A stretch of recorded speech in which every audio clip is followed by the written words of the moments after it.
Baik, eh, kita akan melihat tentang teologi dan pelayanan pendidikan, dimulai dengan melihat latar belakang.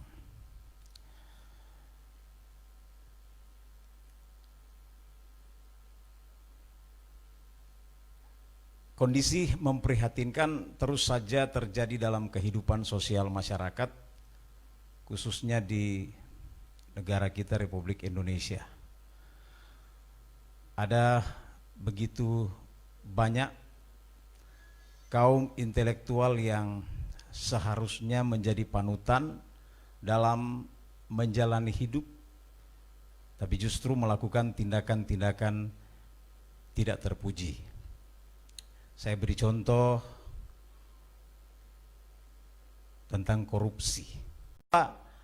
Output, ya seperti kasus-kasus yang kita sudah lihat tadi, output, ya tidak sesuai harapan atau lebih tepatnya bertolak belakang dengan harapan.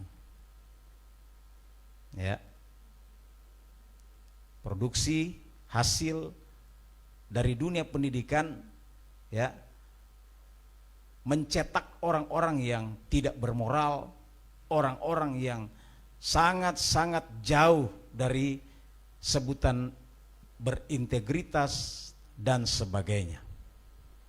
Padahal jelas kalau kita lihat tujuan pendidikan ini sebenarnya kalau itu tercapai luar biasa, ya, luar biasa kontribusi iklim pendidikan terhadap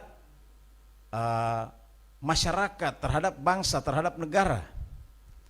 Nah,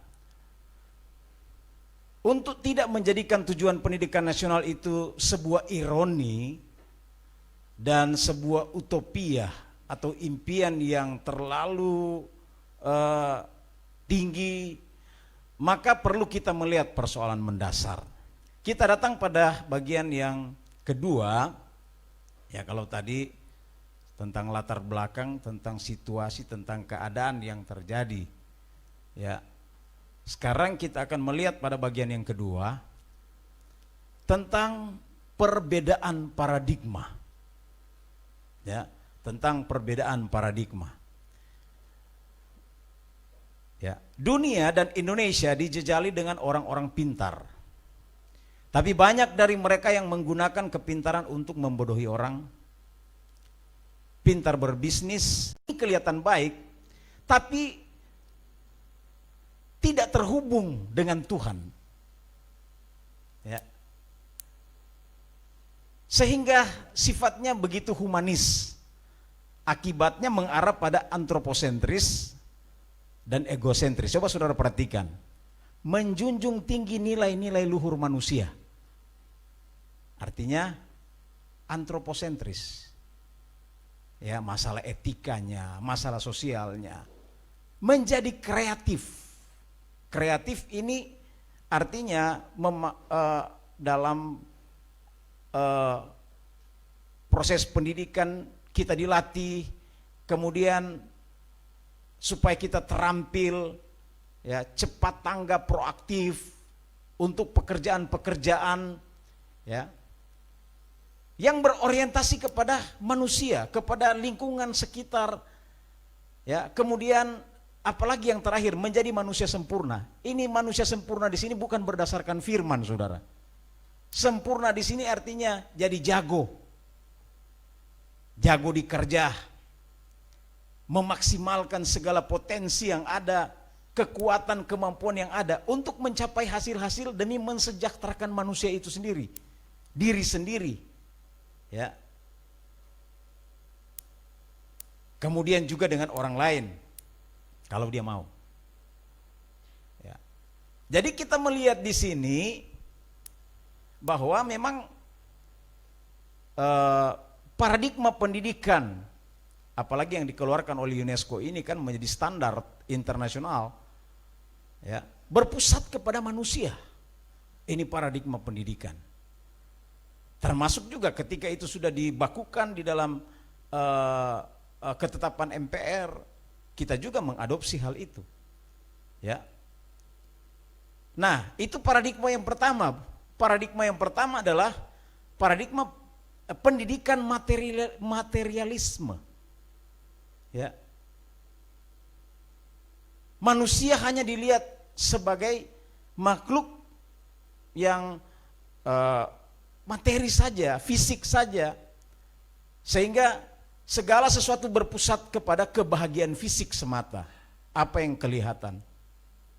Nah, kemudian paradigma yang kedua yaitu paradigma pendidikan ketuhanan. Nah, paradigma ini melihat manusia sebagai manusia utuh, jasmani dan rohani. Mengakui adanya Tuhan sebagai pencipta. Dengan demikian, konsekuensinya manusia akan mengapresiasi nilai-nilai moral serta ajaran agama, sehingga segala sesuatu yang diperoleh dalam proses pendidikan tertentu, bahwa pendidikan adalah usaha sadar dan terencana untuk mewujudkan suasana belajar dan proses pembelajaran agar peserta didik secara aktif mengembangkan potensi dirinya untuk memiliki kekuatan spiritual keagamaan, pengendalian diri, serta keterampilan yang diperlukan dirinya, masyarakat, bangsa, dan negara.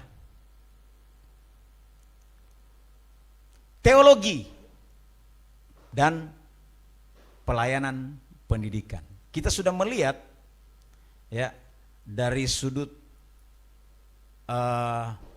etimologisnya kedua istilah ini, teologi dan pendidikan. Nah, kedua disiplin ini, disiplin ilmu ini layak dibahas dalam forum ilmiah seperti ini karena memang memiliki syarat-syarat seperti adanya objek forma dan objek materia serta syarat ilmu lainnya. Saya tidak akan lebih jauh ke sana. Kita akan melihat perbedaan konsep antara pendidikan Kristen dan non-Kristen. Bahwa pendidikan Kristen membawa manusia hidup berelasi dengan Allah dan bertanggung jawab kepada Allah. Sedangkan pendidikan non-Kristen hanya membawa manusia berelasi dengan lingkungan atau dengan lingkungannya.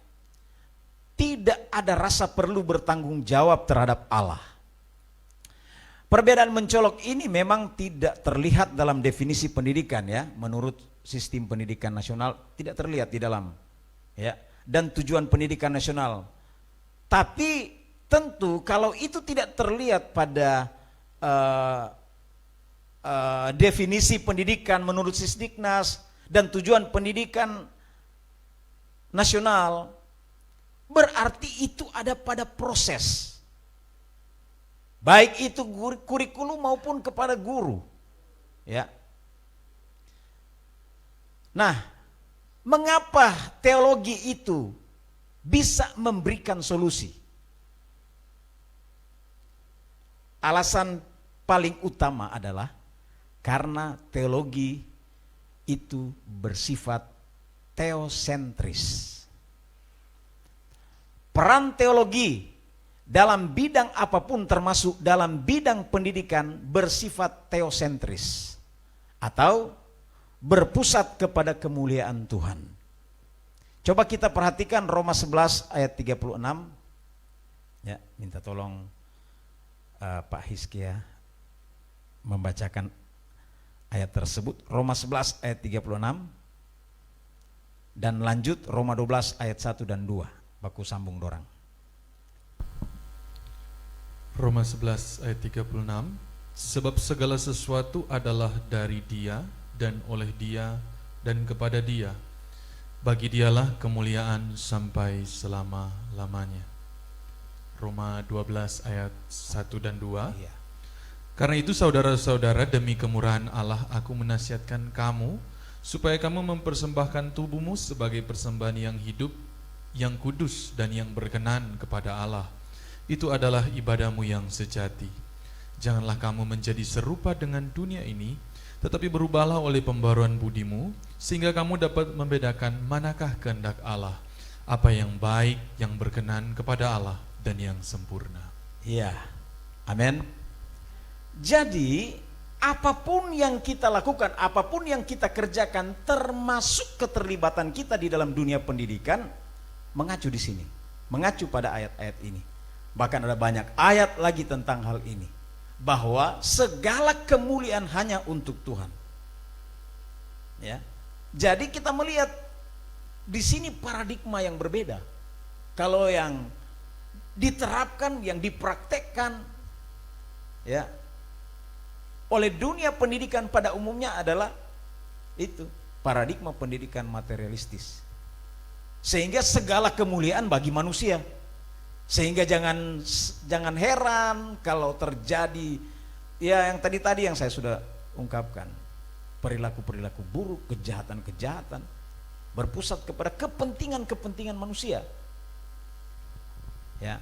Nah, ini tentu sangat berbeda dengan apa yang paham humanis tadi yang menggarami pendidikan di dunia ini. Ya. Yang begitu kuat mempengaruhi definisi dan konsep pendidikan pada umumnya di dunia ini. Nah, saudara, pendidikan yang diarahkan kepada kemuliaan Tuhan tidak akan memberi peluang untuk sifat-sifat buruk menguasai manusia. Ya. Kebahagiaan sempurna yang salah dikonstruksi dalam paradigma pendidikan materialistis diklarifikasi dalam teologi. Keserakahan dan hawa nafsu akan diganti dengan kasih sebagai ajaran utama dari teologi, khususnya Kristen, khususnya Alkitab. Nah, selanjutnya, apa yang harus kita lakukan? Pada bagian yang keempat, kita akan melihat langkah-langkah strategis. Ya. Langkah-langkah strategis. Dalam hal ini langkah-langkah strategis apa yang harus kita lakukan? Kita semua yang terlibat dalam dunia pendidikan, baik di pendidikan formal, pendidikan non formal maupun pendidikan informal, ini merupakan jenis-jenis pendidikan ya, di mana karakteristiknya nanti saudara lihat saja ya, belajar sendiri. Nah, jadi kita semua yang terlibat dalam dunia pendidikan, baik di pendidikan formal, baik di pendidikan non formal maupun pendidikan informal, diharapkan dapat melakukan perubahan-perubahan yang nyata, yaitu menyampaikan kebenaran firman Allah kepada peserta didik. Ya, Anda dipercayakan di pendidikan formal menjadi guru, praktekkan ini. Anda di rumah, di keluarga, dalam lingkungan pendidikan informal, praktekkan ini. Ya. Kemudian dalam pendidikan non formal juga, ya, apakah itu kursus-kursus peningkatan kapasitas, keahlian dan sebagainya, pakai ini. Ya. Apa yang harus kita lakukan? Simple. Yang pertama, mengajarkan. Matius 28 ayat 20. Tolong dibaca.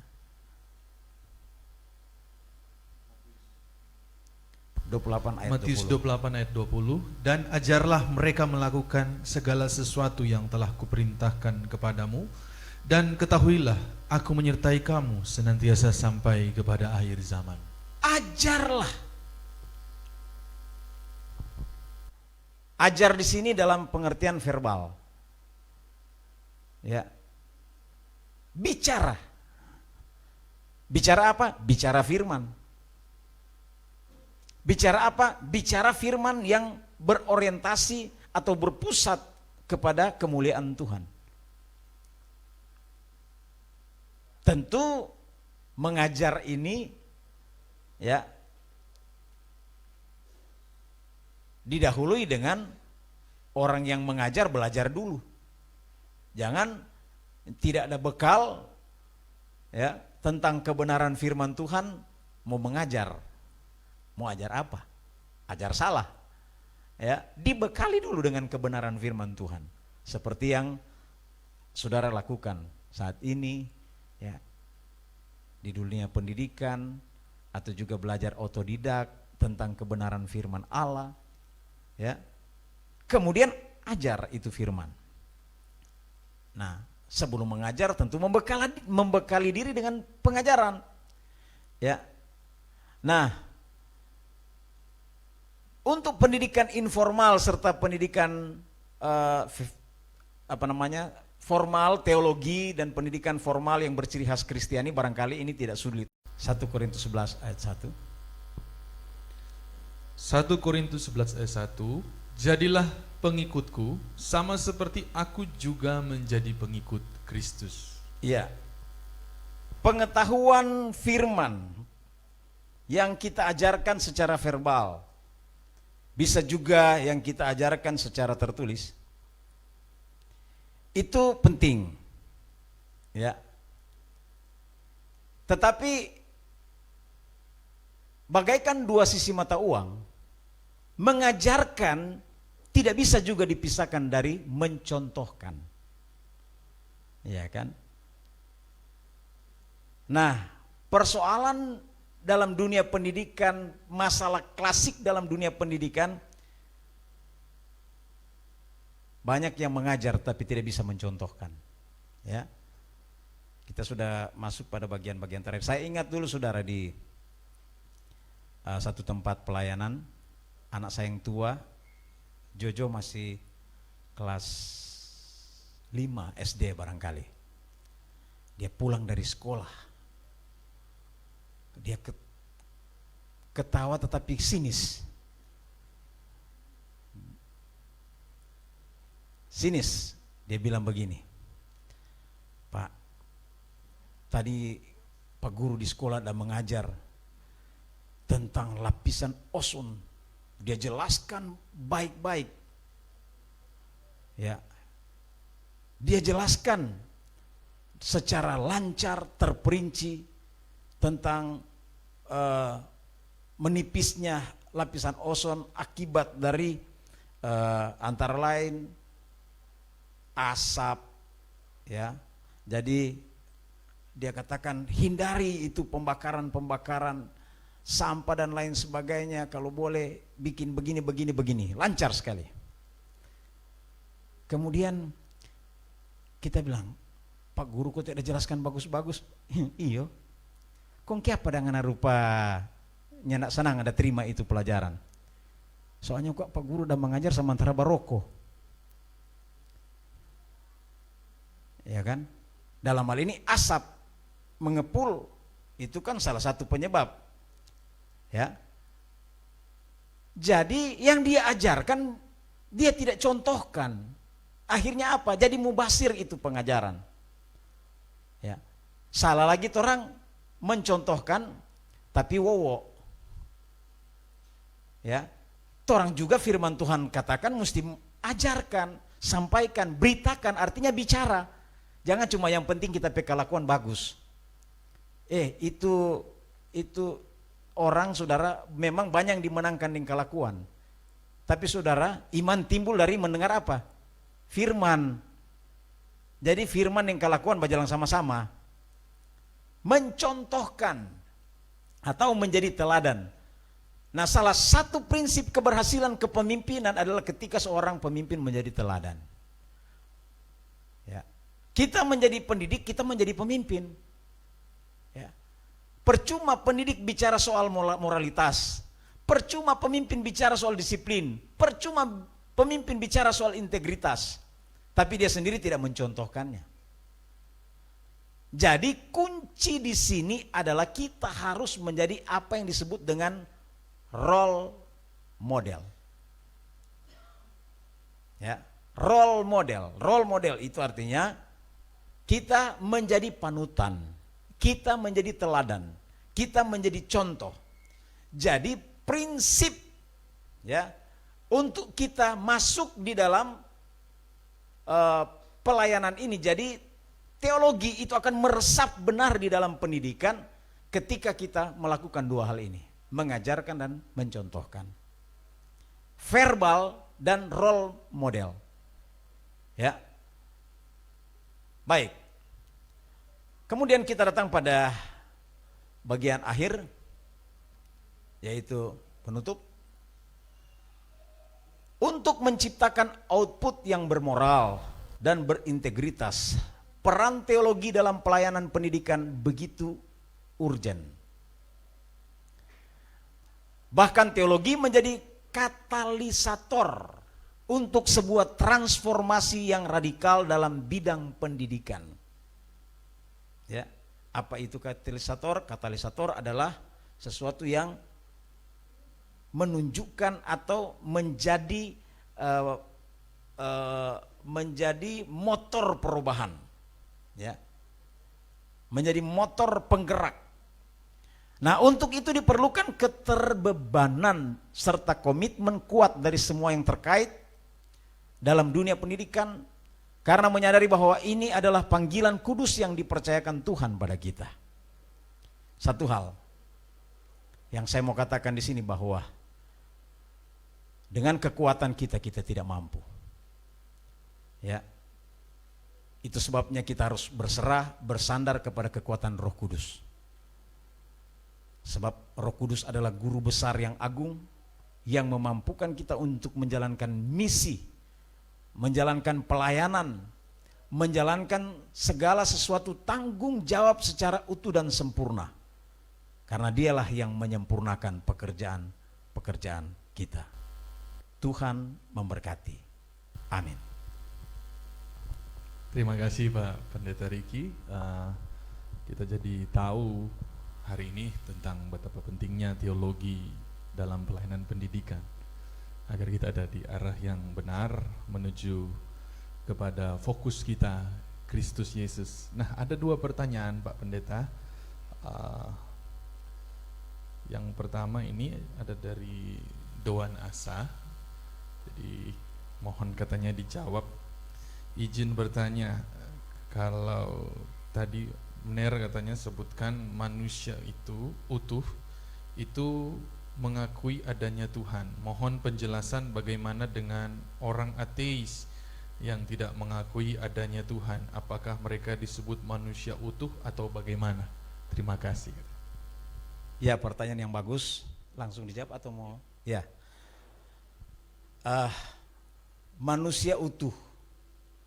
Bagaimana dengan ateis yang tidak percaya Tuhan? Saya berangkat dari kebenaran firman Tuhan dan juga yang saya sudah jelaskan tadi, ya, bahwa mereka memang orang-orang yang tidak utuh.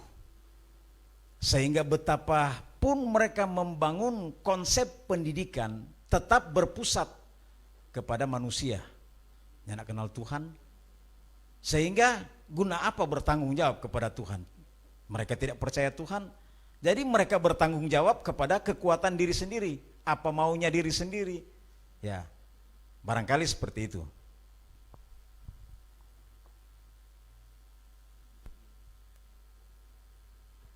Lebih berpusat kepada diri sendiri, ya. Ya.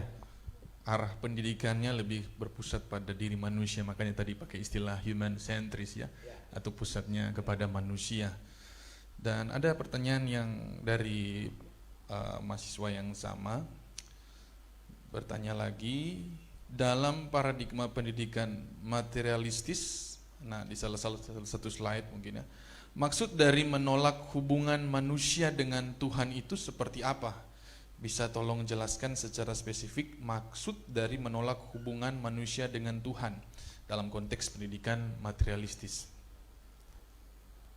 Oh ya, dalam paradigma pendidikan materialistis yang saya sudah jelaskan tadi, di sini dasar atau landasan filosofis dari konsep pendidikan ini, ya, menolak hubungan dengan Tuhan.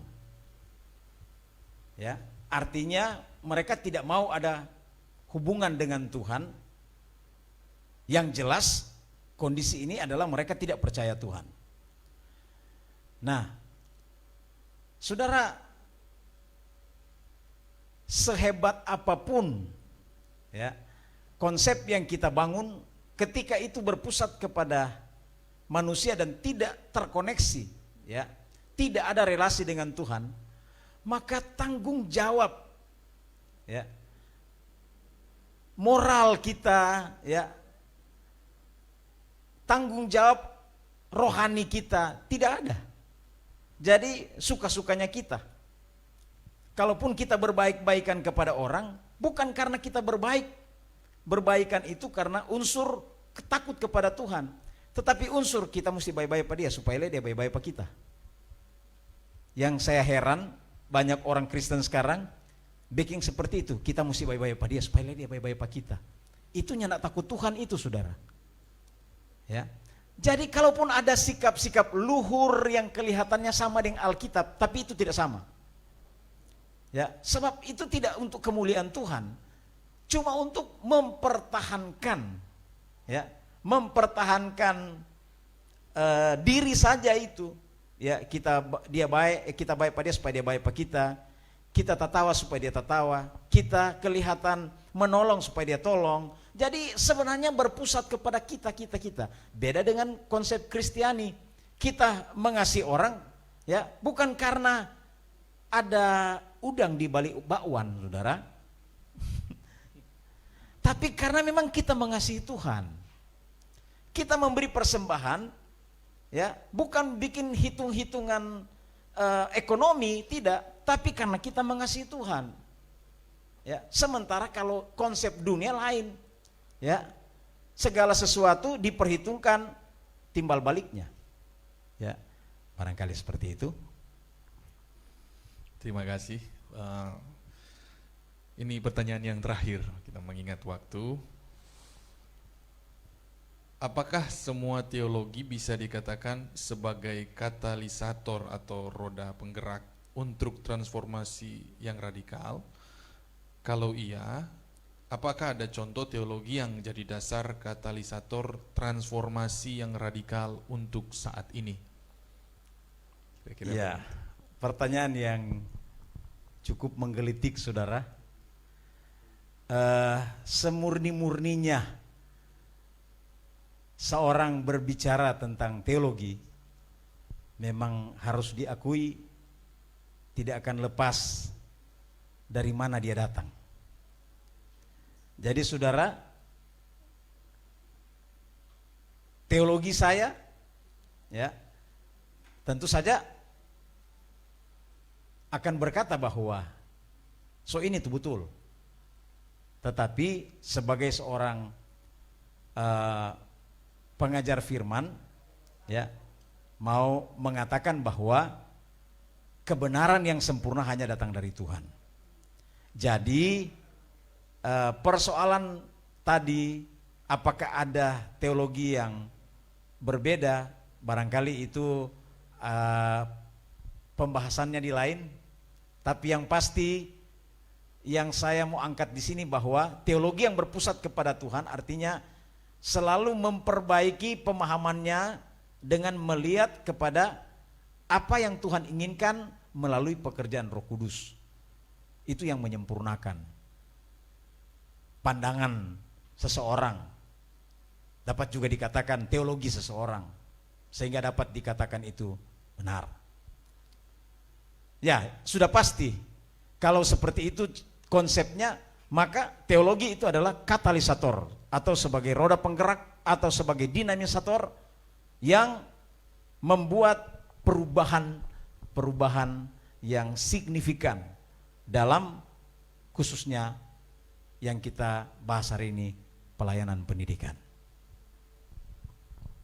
Baik, terima kasih Pak Pendeta Riki Ondang. Kita jadi semakin paham bahwa keberadaan teologi ini benar-benar penting di dunia pendidikan, ya Pak Pendeta, untuk membawa kita kepada rancangan yang sempurna atau rancangan yang memang datang dari Tuhan. Seperti apa yang menjadi moto kita STT Rumah Murid Kristus, ya Pak Pendeta, not for me, not for us, only for Jesus. Dan kita selesai untuk sesi yang pertama. Nanti kita akan kembali lagi di sesi yang kedua pada jam 11 nanti. Kita akhiri bersama-sama lewat doa. Mari kita berdoa. Bapa, kami bersyukur Tuhan atas kebaikan-Mu. Engkau telah membukakan, Engkau telah menitipkan satu amanat bagi kami untuk menghadirkan firman Tuhan, kebenaran, teologi untuk hadir dalam dunia pendidikan. Tuhan Yesus, tolong setiap kami, Roh Kudus yang menuntun kami. Kami terbatas Tuhan, tetapi Engkau Allah yang tidak terbatas. Engkau Allah yang bergerak dalam transformasi yang besar. Tuhan, libatkan kami, libatkan sekolah kami, libatkan kami semua untuk ada bersama-sama menjadi agen perubahan dalam dunia pendidikan. Terima kasih Bapak, Engkau berkati Ricky Ondang, Bapak Pendeta Ricky Ondang yang telah membagikan kebenaran di pagi hari ini. Tuhan memberkati dengan pengurapan dan hikmat yang daripada Tuhan. Terima kasih Tuhan, kami bersyukur kalau sesi pertama ini dapat selesai dengan baik. Itu semua hanya untuk hormat kemuliaan nama-Mu. Terpujilah nama-Mu Yesus, dalam nama Yesus, haleluya, amin.